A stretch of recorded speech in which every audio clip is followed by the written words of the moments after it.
Polk County. We had Kansas City Royals, Detroit Tigers, still here, and Cleveland Indians, Boston Red Sox, and then the collegiate level and all the pros that have come up through this community, through those systems.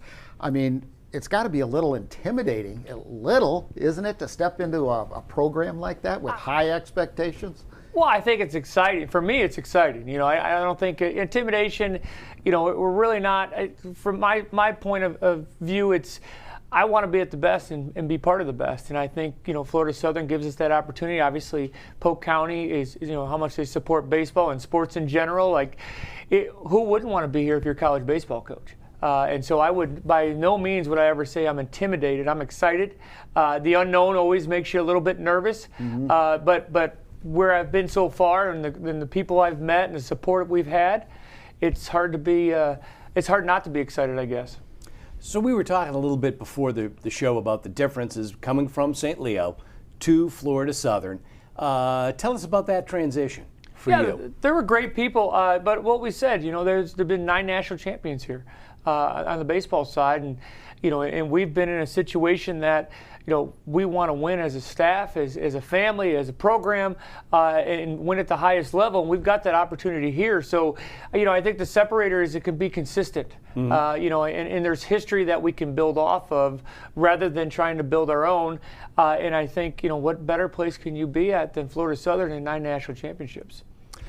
So you're here, you know this division, and so you've sort of walked into this sort of Yankees and Red Sox rivalry with some friends of ours down the street at University of Tampa. Tell us about that. Yeah, I mean, it's you have to beat the best to be the best, and I think that's our conversation here. Is we're going to worry about what we do first, and Tampa obviously has had a good history and so on, but our goal is to be back on top, and we're going to do everything in our power to do that. Well, if I remember correctly, you've amassed more than 700 wins, something to that effect. Is that? Yeah, I'm old. I'm not 70, but I'm old. That's going to be a consistent theme throughout the day. So, I've got some extra padding on here. Take a few shots. But, I don't know, this division, of baseball is a tough division. You bring a lot of experience to the position. How is that going to help you or maybe even hinder you? No, good question. I think for me, the experience piece, especially now being down in Florida, I think if you're ever going to be in college baseball, there's not a better place to coach it than down here, just up and down the state. And obviously from a recruiting piece, but also to draw people not only in Florida, but outside of Florida. I think it becomes one of those situations that if you get out of this regional, you're going to be the favorite to win a World Series. So from a standpoint of experience, it's, I've been to a number of regionals, I've been in an opportunity to get to the World Series, and now we have an opportunity to do it consistently. I think the experience I've drawn from other places is how do we do it here now? And trying to find what the best fit for Florida Southern is, rather than St. Leo or St. Joe where I was at before, is how can we do it here and do it here not only for one time, but do it consistently. Mm-hmm. I think the best programs are consistent winners and not just one and dones.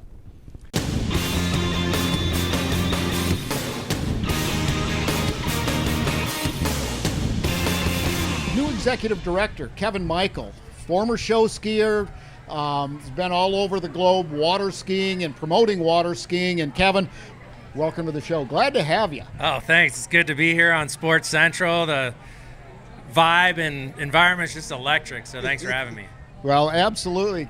Kevin, I'm gonna gravitate toward this because, former show skier, 3 events, barefooting and stuff like that too. But tell us a little bit about how you got into this position. I mean, what started out as an avocation turns now into a vocation. Sure, man, and it definitely wasn't something that happened overnight. I've been, following this passion my whole life, since growing up as a kid in Wisconsin, just dreaming of being on the water and doing what I saw people do on the water, like yourself at Cypress Gardens. I dreamt of doing a gainer off the ramp one day, and then, slowly that progresses, and then I just got into the media side of things, really understood how the media works to elevate our sports. I spent a lot of time in every area of towed water sports, and this ended up being a perfect match for me and my experience and areas that I've had success in before. The water skiers in this community is desperate to find our next level, our next step, and to become something bigger. And I couldn't be more fired up to have this opportunity at this complex, surrounded by people like you. And there's just a lot of support and energy behind this new revolution we're embarking on. I tell you what, being the only non-water skier in this on this show, but have learned so much. Of course, the history, like you talked about, Cypress Gardens, the water ski team, what Cypress Gardens was, and then just the evolution of the sport, and now the new championship lake here, your headquarters being here. I've seen it from you. We've only met a couple of times, but the excitement you have in seeing what Polk County has to offer, not only locally, but what we attract to this area and do for the sport of water skiing. Sure, yeah, I'll shoot you straight, man. This slogan, the water ski capital of the world, that's not just marketing. That's real. We used to drive down here every year to train with the greats, the Hall of Famers. Within this area are all the superstars, and then all the worldwide superstars come here to train, and we're ambassadors for them. There's tons of lakes around here, glass water, great conditions, bunch of great hotels and places to stay. So we welcome everyone from around the world to come down here and rip. Well, it's funny because I've learned so many terms.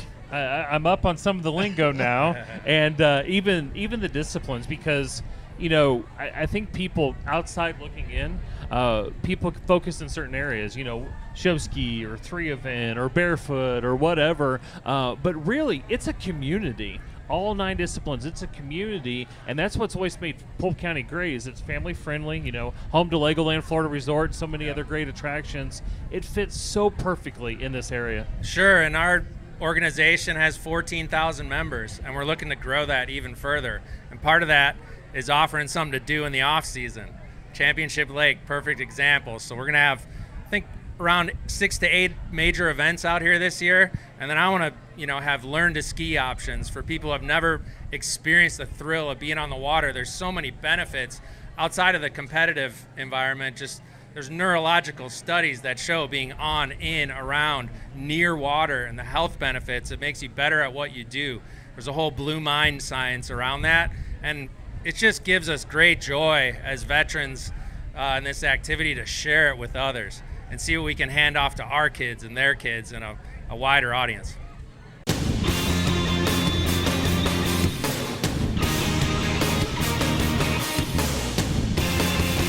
Well, Derek, ribbon cutting at Bone Valley. You've expanded, you've been working on this for years, diligently working on this for years. You've looked at all sorts of different angles, what's going to be best for the citizens and also for people that, say, a friend of mine that lives down in Miami, just loves coming up with his son and going out and riding and having a great time. Just a hidden gem.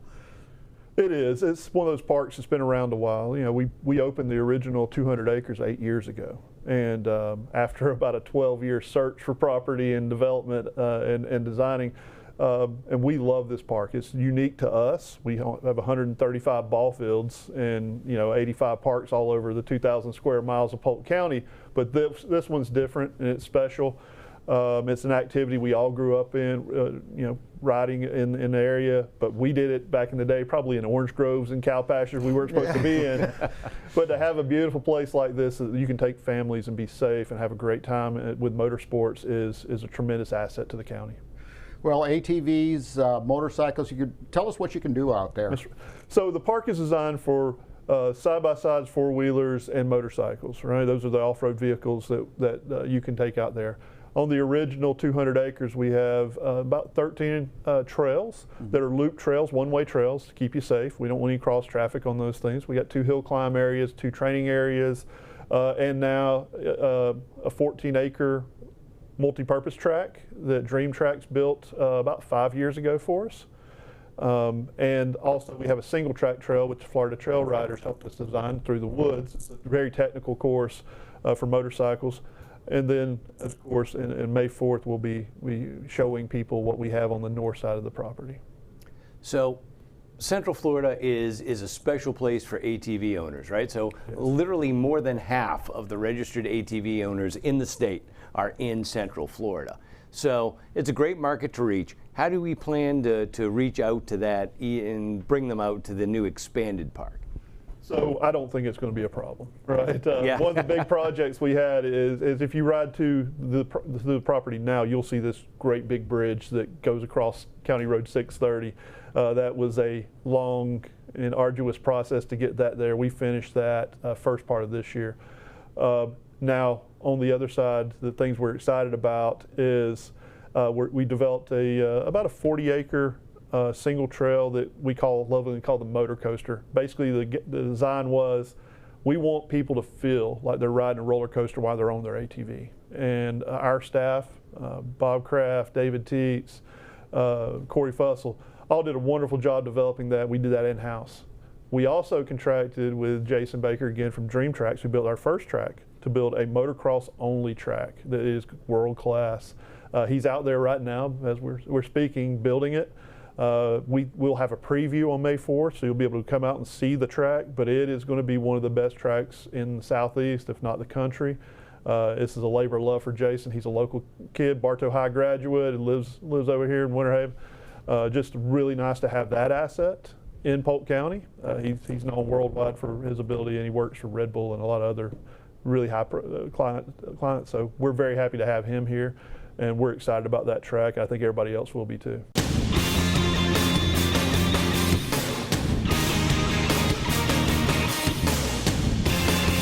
Yeah, so we're going to get into what all this stuff is, how it works in just a minute, but let's just start out with the basics. Tell us about First Tech Challenge, what it is, and who competes in the event.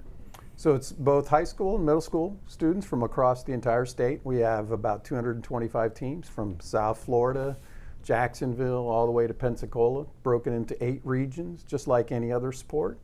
The teams that score the most points win, and then they go on to the state championship, and then from the state championship they'll go on to Worlds in Houston in April, where they'll be competing against teams from 25 different countries. So. And there's different robotics competitions out there, and you hear of different things here and there, but talk about how First Tech's different, because it really is. It's a very large global program. It was started by a guy named Dean Kamen, who invented the Segway, amongst other medical devices. And he runs an engineering company and had trouble finding engineering talent. And so he wanted to create a program that was a sport for kids that were focused on engineering skills. And it's not like BattleBots that most people think about right on TV. It's not beating up another robot. It's who can score the most points. We have referees in striped shirts because there's penalties. The only difference is the rules change every year, right? And just like basketball, where you can get 3-pointers or foul shots, 2-pointers, in this sport, we have about 25 different ways typically to score during a match. And it's a team sport, so it's 2 robots against 2 robots. And again, the whole goal is to have an outlet for kids that want to pursue kind of a STEM-oriented degree. And that's really what we're trying to encourage is that kind of focus on using your engineering skills in a competitive fashion.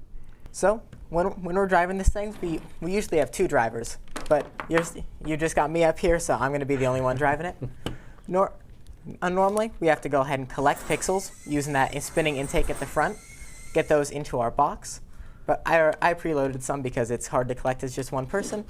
And our ultimate goal here is to bring it over here to this backboard thing and get those pixels. Let me make sure I line this up correctly. You're there. We got to get those. Oh, sorry. Well, keep in mind, you're Just doing drop this as one, and usually it's 2 people Usually that it's does 2, this. and I'm not even the main driver. Oh, You're and I doing lost great, one of though. them. It's looking But good. Drop that there. right There on we there. go. Nice. And then, yeah, obviously our driver skills will be a lot better at the actual competition, but That's great. That's what we have to do. We have to try to do it as fast as we can.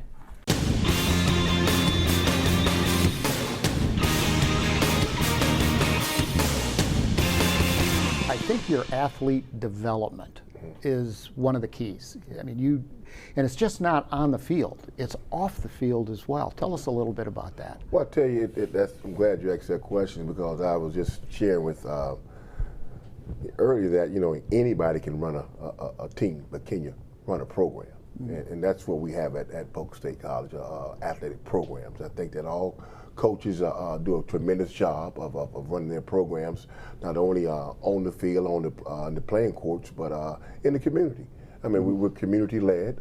Coach Brandon Giles is homegrown, and he does an outstanding job with his student athletes of making them young men and putting them in the community. And that's what it's all about, making sure that these kids come to Polk State College, not only just to play sports, but becoming young adults and young men.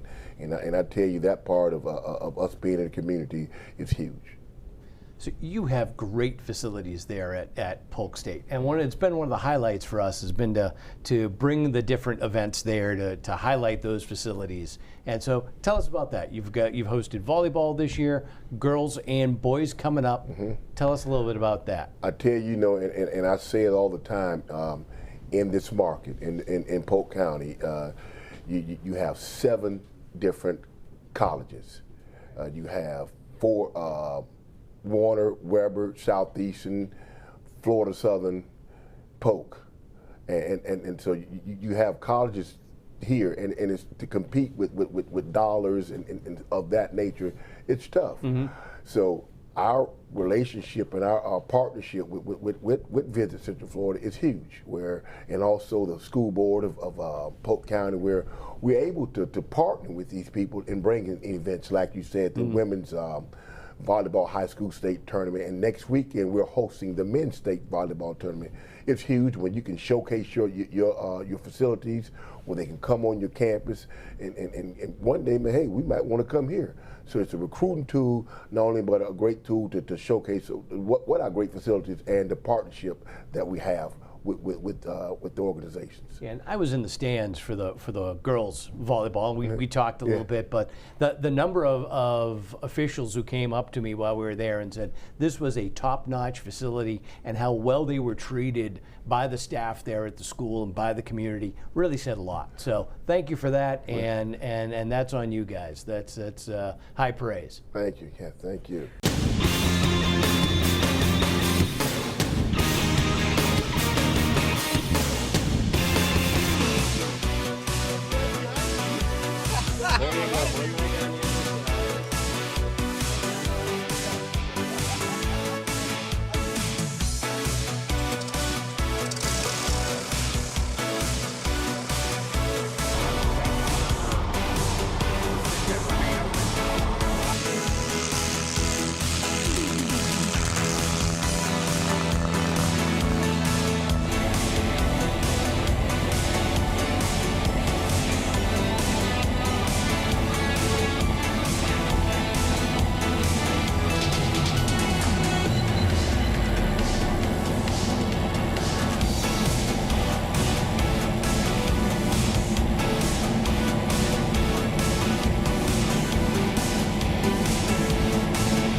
Joining us from Lone Wolf STOL, he is Keith Lange, and oh my goodness, they didn't warn me about that, but that was cool. Yeah, that was a lot of fun. It Yeah. kind of gives you a rough idea of my general day. Yeah. That's what it does. So how does one even start this?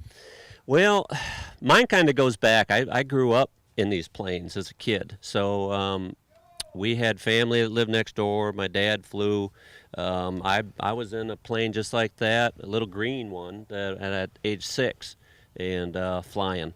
So it starts when you're young and just kind of works your way up. But it gets in your blood. You're kind of screwed. Yeah, so one thing that you had mentioned, this is a way of life across America, Canada, and Alaska, you know, farmers doing this. Talk a little bit about what we were talking about in the plane, you know, ranchers taking this up and perhaps finding, you know, a calf, something along that way. Talk to me a little bit about that. Right. It's really a modern cowboy sport. I mean, really, that's what it is. But people all over the United States and, you know, of course, South America, these people fly these aircraft for a living. They use them utilitarian.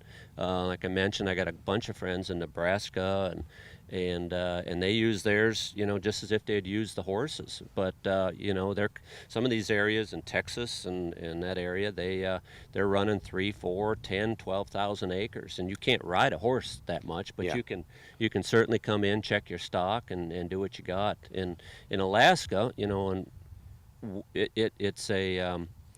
it's an absolute up there for us. That's the only way we can really get around, because airports spotted with airports, and if you got a good airplane that can fly high or fast, you land at those airports. If you have to work for a living like I do up there, then at that point you got to take what you've got, and that's a gravel bar, a grass strip, anything that you can land within 150 feet and take off with it, you know. I want you to, because I don't think, you know, everybody's like, yeah, he came in from Alaska, probably trailered the plane down. Let's talk sheer numbers, because you flew this in from Alaska at a certain height. Talk to me about the gallons of fuel that you hold. Give me the total rundown on what it takes to get this from Alaska to Florida. Oh yeah, it's I've made those trips 4 different times already. So taking airplanes up and taking airplanes back. So the last time that we brought this bird down, it was 46 hours straight flying.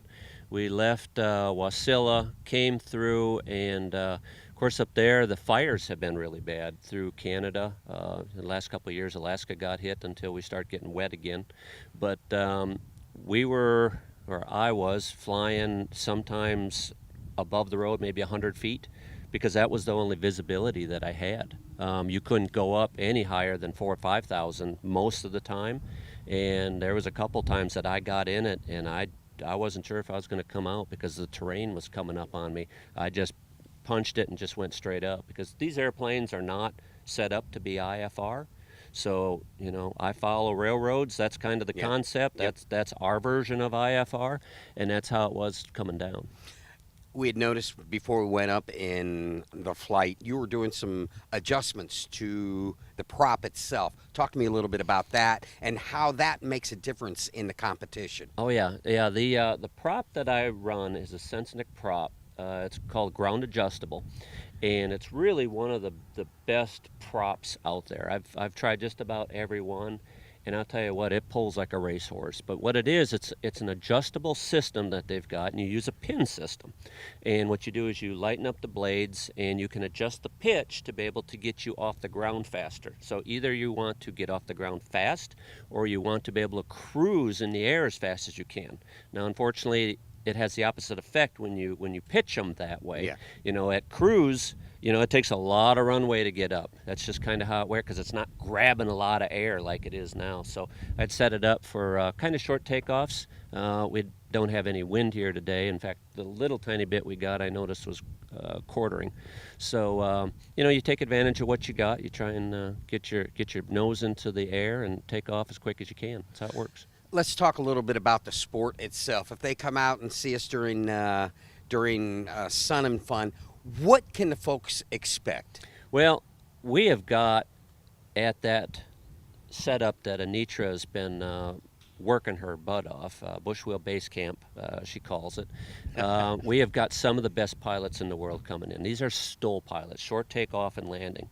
Dan Reynolds is a good friend of mine. He lives up in Canada. We've got gentlemen that live down here, Warren, and we've got other guys that live up in Georgia. But these are guys that have been flying airplanes. They know their airplanes, and they are going to show some really short takeoffs and some really short landings, especially if the wind pops up, because we live by the wind. Yeah. And it's going to be an amazing show.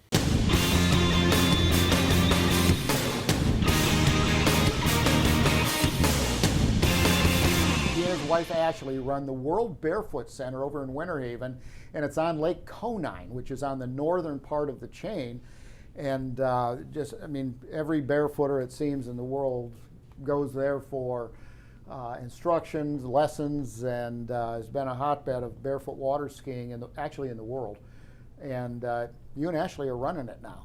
Yeah, and, we are. Are you enjoying it? Love it, absolutely love it. It's why I moved here to begin with, back when it was with Keith St. Onge and David Small, and fell in love with it the first time I was here. The lakes, the city, the skiing, everything. Yeah. And never gave it up, never left. Yeah, well, it's hard to leave. You know, if you're a water skier, this is the water ski capital of the world, and it's just another example. You get world-class athletes that move here, contribute to society, give back, and that's still part of your mantra. I mean, you guys are running 365, 7 days a week, 365.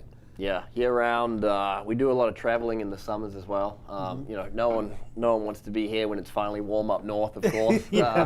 Those 3 days that are summertime up in Minnesota there. So we'll do a lot of traveling clinics to show teams and groups that are up in the Midwest, northern areas, and do skiing up there as well. I hit your Instagram page earlier today. A lot of photos with little kids out there learning how to barefoot. So tell us about that. That's got to be my favorite part of the whole thing, is the excitement with the younger generation when they're learning it, and the older generation as well, obviously. But just the younger kids that get involved, and they find it can be fun, but when they learn the right way and safely and properly, and just watching them excel and progress is really awesome. We do a lot of stuff with Cypress Gardens ski team in town here. Kind of put on some come and try mornings for the younger members of the team to get out, get their feet wet. Pun intended. Nope. Yeah.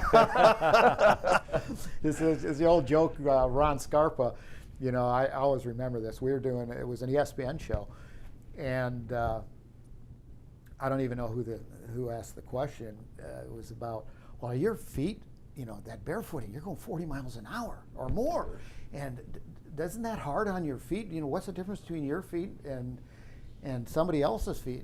And he looks at him and he goes, the only difference is my feet are a little bit cleaner than yours. Got that shine on the bottom of it. Yeah. And all of that type of stuff. Well, Ben, over the years, you've been around for a while.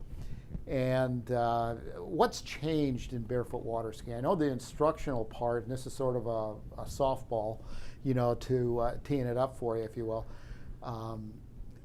The instructional part has changed a lot. When I first learned back in 1964, it was slalom ski, put your foot in the water, step off, bam, face plant. That's why the front of my head's so flat, But now the stuff, the technique has really changed. Tell us a little bit about that. Yeah, water skiing as a whole is still a fairly new sport compared to a lot of stuff what's out there, right? Soccer, yeah. And barefooting especially that. For a long time, even in its early days, it was guys just out there just trying to see what works and throwing things at a wall and what sticks. So the information part, while it's still very new, has come so far, especially in the last 20 years. And that goes hand in hand with technology, of course. Neoprene was a pretty novel kind of addition to barefooting that you guys probably didn't have back in the Gardens days. Jansen swimsuits, and if you were barefooting in the show, you put on two. Yeah, you want to layer up, and I heard guys shoving ski bindings down the back there and all sorts. So no, just hand in hand, the information and technology that's available these days has made the sport so much more accessible to most people. People that probably typically wouldn't think it was something for them or they could do. These days with, the modern techniques and a proper wetsuit that fits and is padded and things like that, just about anybody can get out there and get into it.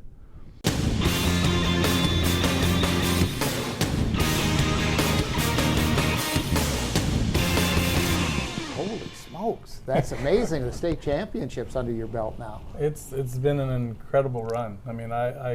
5 years ago, we lost in the state semis at home, and I just remember sitting there being like, I just want one. Like, just get one championship. I'll be happy and content for the rest of my life. And here we are having had 4, and it's remarkable. And this season was just so awesome. I mean, to graduate 11 players like we did, we graduated 8 starters. We only returned 3 from the team before. And so this whole season has been, it was challenging. It was one of those things where I felt like we had the talent to do it. It was just getting the girls to find that chemistry and that trust in each other, and watching them all season just come together and then just make this incredible run. It's just, it was remarkable. As like you said, I have it on my phone when the clock is counting down and the fans are counting down 5, 4, 3, 2, 1, and you see the girls running out there, and I just remember looking at Waz and being like, I can't believe we just won the fourth one. So it's just, it's humbling. I really am honored to be a part of Lakeland Christian. It's such an awesome school. So tell us about that home field advantage, right? You were talking about the fact that being in Auburndale, being able to get all those fans out. What was that like? We get to play at Auburndale a lot. I mean, at Lake Myrtle. So when they announced it, when we found out, months ago that's where it was going to be, I was ecstatic because you could see our support. We actually get a tremendous support from our fans, from our school, from our faculty, our we were coaches. Speaking off camera beforehand. It's you guys travel. They come to DeLand. They come wherever to give us the support that we need. But to have it like right there, you could just see that much more. And so that's a field we're used to playing on. We've played there a lot, and it was definitely awesome. I love that. I hope it's there forever. I mean, not. I mean, who knows if we'll get back to that point, but. That facility and those fields are just, it's awesome. It's such an incredible opportunity. KJ, you played in 26 games this year? Yes, sir. And scored 20 goals? Yes, sir. Is that like some kind of a record or something? Oh. I mean, that's consistency. No. What is impressive about that is that she's a defensive player. She played most of the season as holding mid or at center back. Like, she was not a forward, not attacking mid. She is a holding, defensive-minded player, but she is just incredible. I mean, she scores goals off set pieces, making runs forward. She's KJ. She's little extra pressure this year, though, being the senior, and so many others have left. And tell us about that. Yes, sir. Well, I pretty much I've always been kind of known as the baby on the team because I got brought up end of my 7th grade year. Okay. And so I've played for a long time on that team, and even my junior year, I mean, all those girls, the 11 of them, I grew up playing with them, and I was like, okay, I'm still a little kid, I still have them to look up to and grow underneath them. And then this year I was like, oh my gosh, I'm the oldest, I need to be able to help these girls as best as I possibly can. Yeah, but being able to I wouldn't have been able to do and score those goals without my teammates and their support, and they work so hard on the field and off the field as well, and we can really see that every single practice, and they show up every single game ready to play, so I wouldn't have been able to do any of that without them.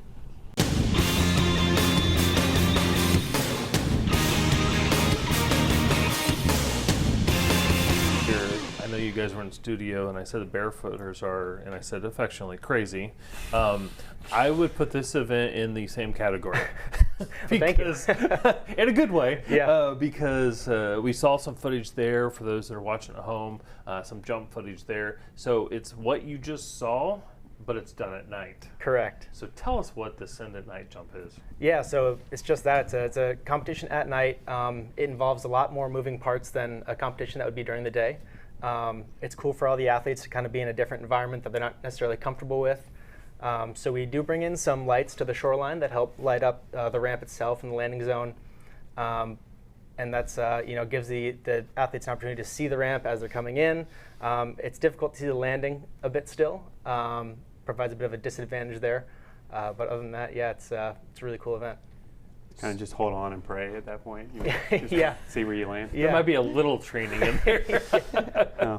That comes in later in the show when he talks about school. Okay. Yeah. Well, and you talk about, so how did this start? Because, and maybe we should start with what jumping is. How high is the ramp? What speed are they going? Just to give folks at home a sense of how things are going. So, Darian, give us some of those stats, if you will, and then maybe put it in the dark.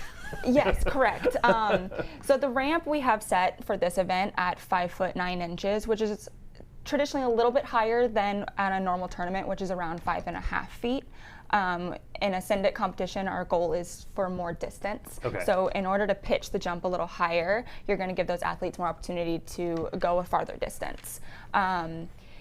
You're traditionally going about, 32 to 34 miles an hour for a lot of the tricks being performed today. They're all inverted. They're going backwards or going forward. Some people have attempted double flips. Hasn't been made since Zane Schwenk back in the 90s, and it's still trying to be recreated for the second time today. So this event has made athletes want to go farther, but then again, like we said, adding at night, which makes it way more difficult. You know, the landing, there's a bit of a glare when you have the lights on it than your traditional just ripple in the water, and when you're seeing everything as you're inverting. Here, it's kind of muscle memory at that point. You hope that you have so much repetition and skill that when you're in the dark, you let that take over. So how did the night job come to be? Is there a competitive advantage, you know, for people that fish? You know, the water seems to be smoother at night. Is that kind of come into play? Is it just because it's crazy, let's do it at night? Yeah. How did that come to be? So the first night jump was held in 2019. Shauna Passon is the one who really organized it all, which was a really cool opportunity for all of us jumpers who had never jumped at night, which is almost all of us, just because night jumps are so rare, so many moving parts. But yeah, jumping night, a lot of disadvantages, unfortunately for the athletes, just with in my opinion, specifically spotting the landing, with all the athletes getting inverted, whether it's a front flip or a back flip. During the day, you can maybe spot the far shoreline or spot, you know, the ripples on the water of exactly where you're going to land. And at night, it's kind of just everything really looks like the same glare. You're like, am I 10 feet off the water? Am I 5 feet off the water? Am I 2 feet off the water? So a lot of times it does sneak up on you, and you're not quite ready for that landing. So. But it's fun because, you know, like you said, that these athletes are crazy. It's an adrenaline rush. You know, being at night is another adrenaline rush, and that's what these athletes love. They push for that adrenaline.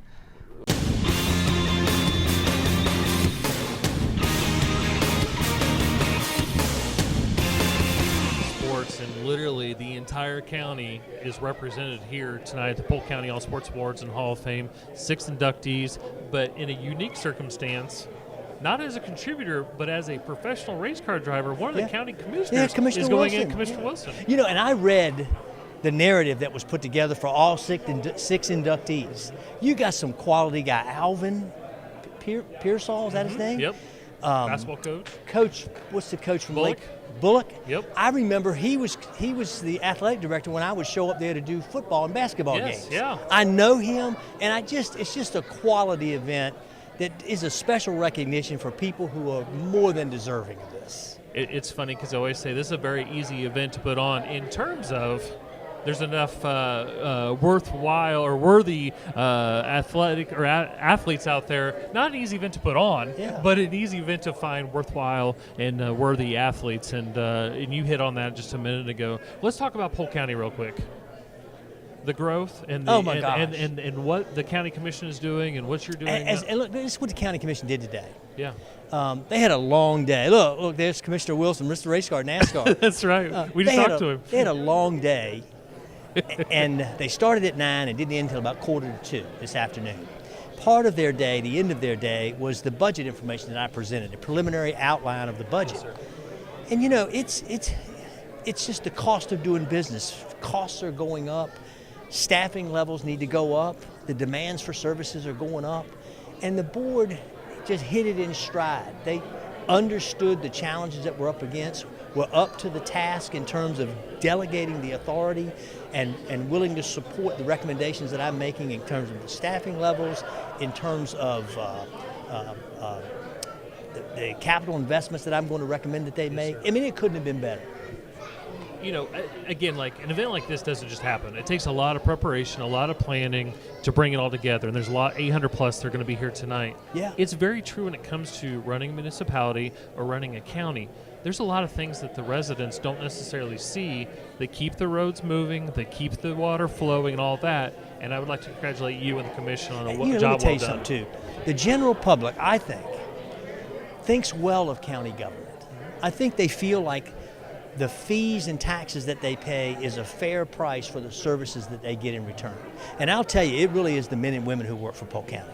I'll put those men and women up against anybody in the country.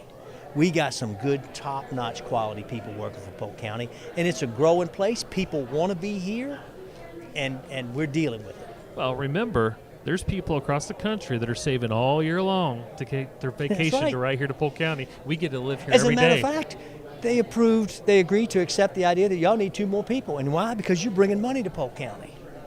I'm not upset to hear that. No, you shouldn't be. There's an expectation. All right, Mr. Beasley, thank you so much. I We look enjoyed forward to a being great here. night. Yes, sir. All right, Thank you.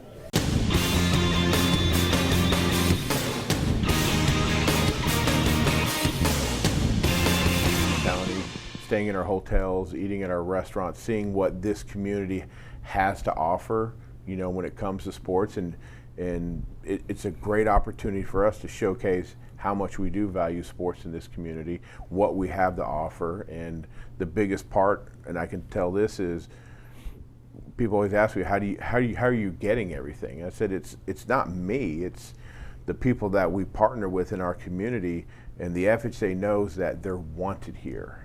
And it's like anything else, you go where you're wanted. We want these championship venues in our community. We want to expose our people to what championship events look like, and it's a great partnership and great opportunity for everyone in our community.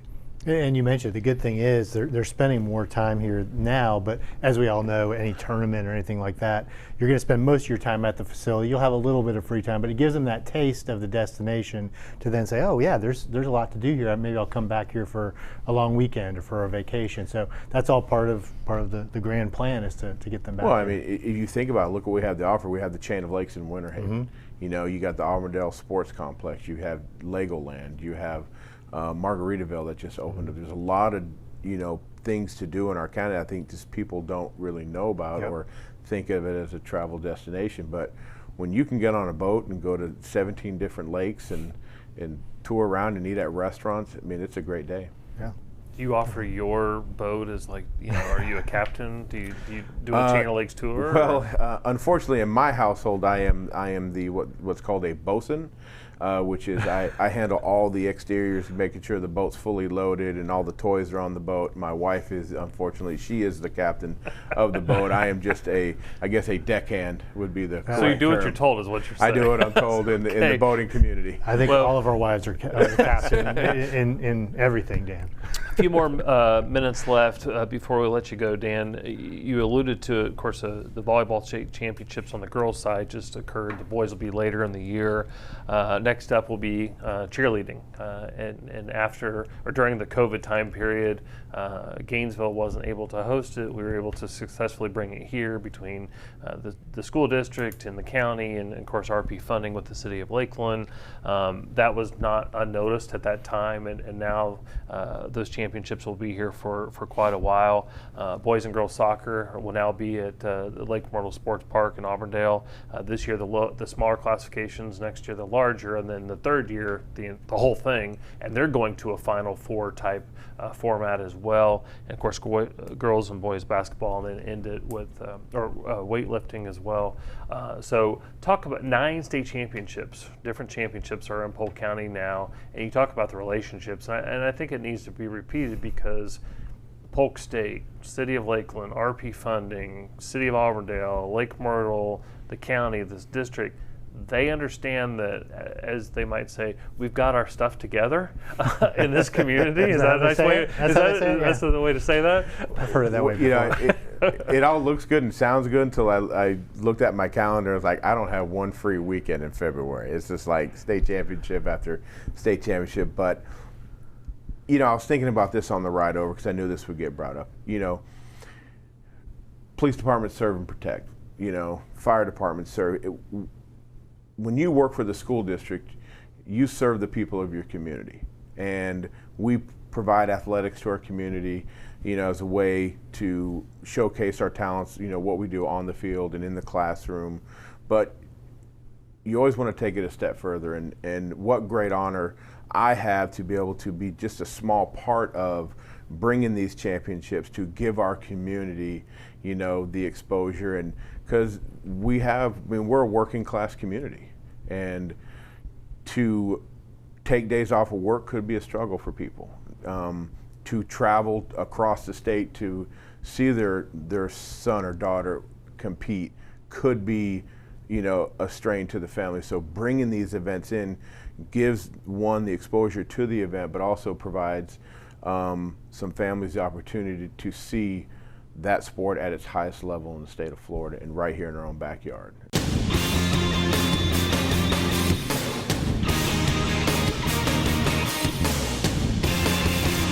The World Barefoot Waterski Championships, the very first barefoot skier, A.G.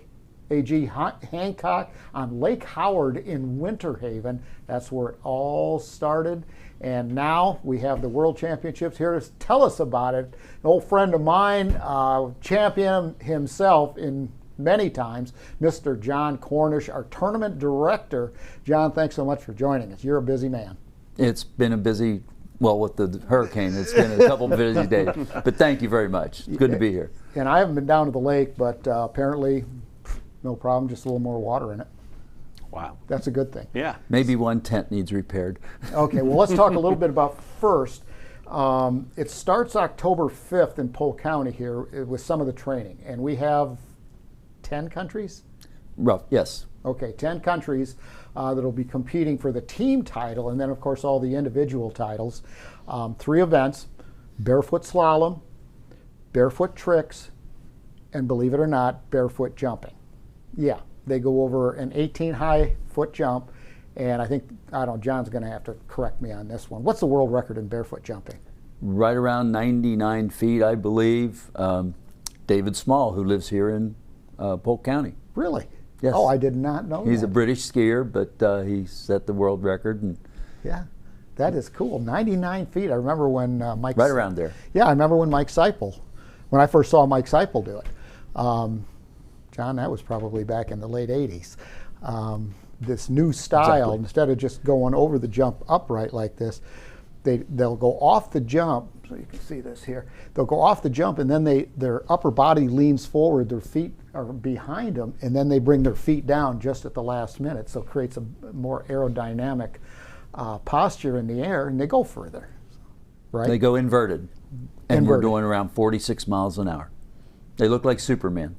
Jack, you have corns, bunions, calluses, whatever. That's the best way to take care of them, buddy. Burr them right off. So, John, you're not just sort of the spokesman of the sport and a leader in the sport, but I was talking to Kevin Michael, and you just brought out some Red Bull executives who wanted to learn how to barefoot. So, tell us about that.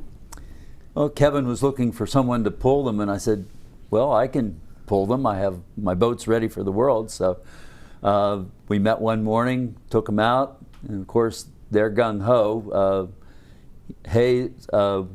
He actually used to ski at the SeaWorld, I believe, and so he was out quirking off, having a great time. Kevin took a run, and then his one friend, he put him out there and started him on the boom, right on his feet, but he finally got up on the short line and was able to go. So one couple hours in the morning, and we had all 4 of us skiing out there. So you awesome. See, not just an organizer, but an ambassador to the sport.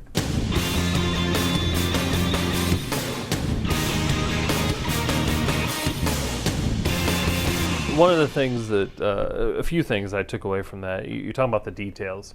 These events don't just happen. First, they either have to be created and nurtured or recruited to Polk County. And something you hit on, we're talking about the return visitation.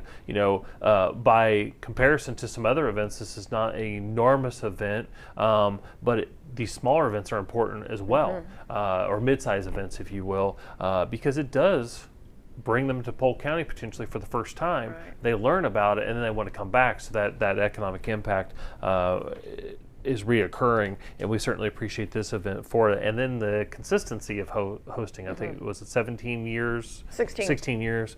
I knew I'd get that wrong. I haven't got anything right yet. Of course. But the continuity of that, and it's something people get excited about. But the thing I hit on that I was most confused by, did you say 17-mile fun ride? Yeah. 17 miles, fun. Yep. Those are the same sentence. I expect to see you there sometime. Yeah, please. Well, I'll be there October 21st. Okay. In the ambulance. Yeah, really. That's right. Also, if I can jump in real quick and say that Road and Trail Bicycles has been our sponsor since the very beginning. You can't do this without sponsorships. Yeah, absolutely. And so we do appreciate the help that y'all give us, but Road and Trail's been there since the beginning. That's a great bike shop up in Highland City. I'm hoping they'll eventually move down here because this is not related to this, but we have a 200-mile trail coming through Bartow, starting at Everglades City, coming through Bartow up to the Van Fleet Trail. Plus we have a pedestrian bridge that's going to connect over the Fort Fraser Trail with 60 underneath it. That's going to be great to open up more cycling opportunity, as well as any mobility things, but cycling and running that will be going on that trail. And I'm looking forward to planning some fun runs, bike events. Nowadays, there's e-bikes, there's e-scooters, there's all kinds of things. So starting at Front Page, let's just say, and then going to Highland City and coming back, whatever, that's going to open up a big opportunity for Polk County with that 200-mile trail coming through here. So I'm excited about that.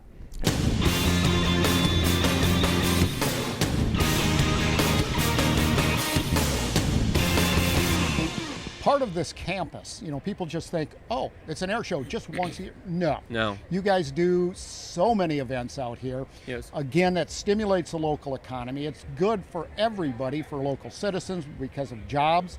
It's great for our local businesses, people in restaurants, heads in beds, making cash registers ring. But there's also an education component.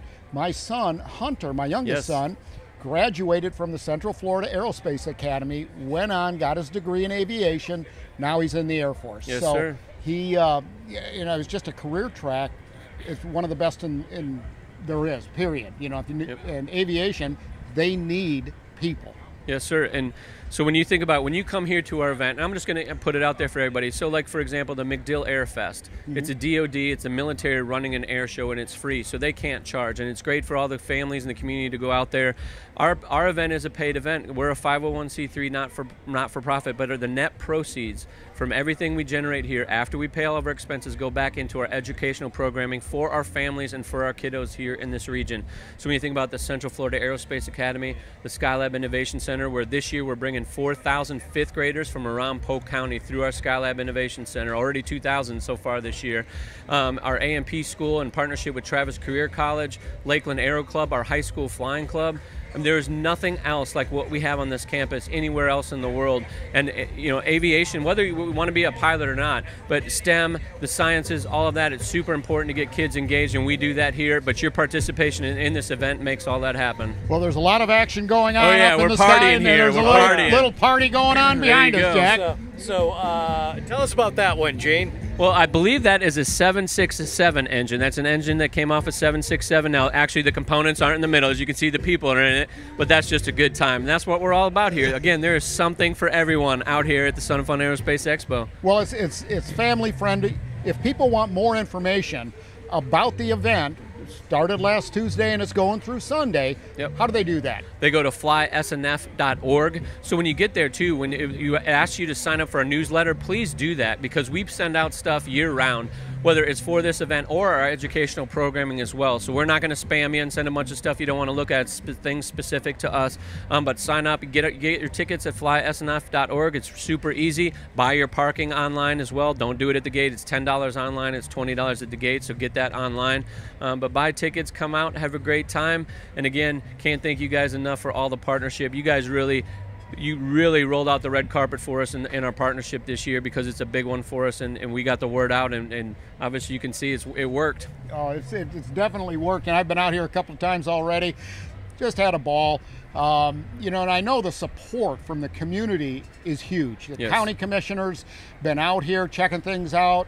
The city commissioners, all supporting this because it is a powerful economic engine. And thanks to you, this thing has just grown exponentially. We appreciate it, the county appreciates it, the city appreciates it. We're all made better off. So thank you for all of your efforts. I mean, you've hit a new level. I don't know how we go up from here. But this is our 50 years, and now in partnership with you guys again, we're already doing the planning for the next 50 years. So we're doing a master site plan.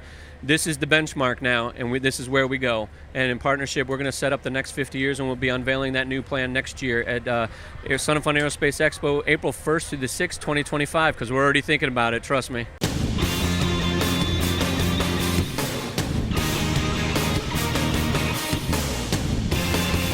You have a county commissioner in the House. This county commissioner isn't just a normal county commissioner that you run into throughout the state of Florida. He's also a former NASCAR driver, Hall of Fame member, our own Rick Wilson. Rick, welcome aboard. Hey, it's good to be here. Sure is, especially with this crowd. Well, one of these days we're going to do a blooper deal. And we're going to have a camera that shoots back into what's going on behind the scenes. I don't think so. No. I don't think so. I agree with him. This is a family show. Well, the boss said no. So we may have to show that at a retirement party. So, Rick, I am going to start with this.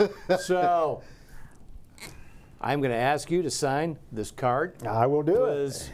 This will be part of what we put into the Hall of Fame as a display for you. So, thank you, sir. Thank you.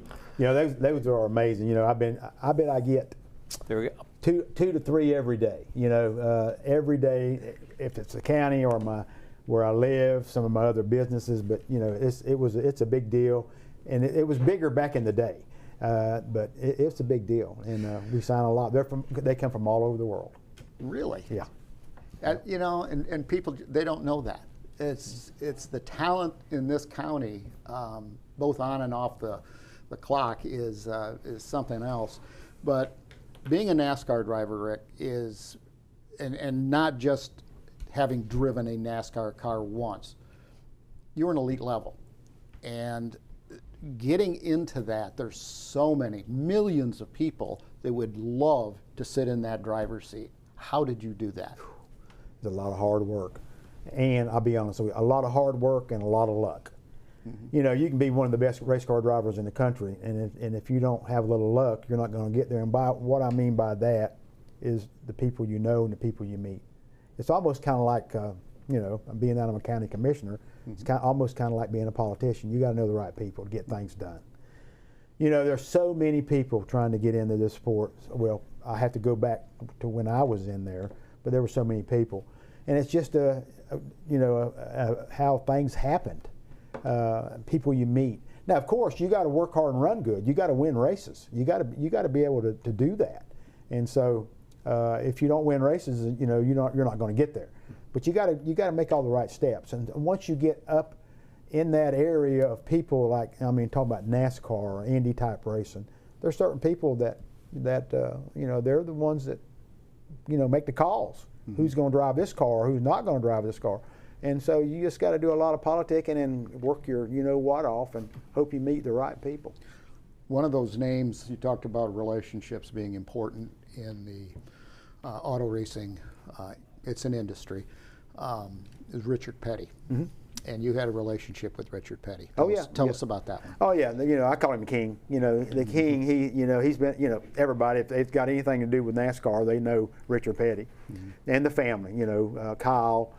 I was fortunate enough to drive for him in '93, and that was. I remember one time we were at Daytona, first race, February, first time I drove for him.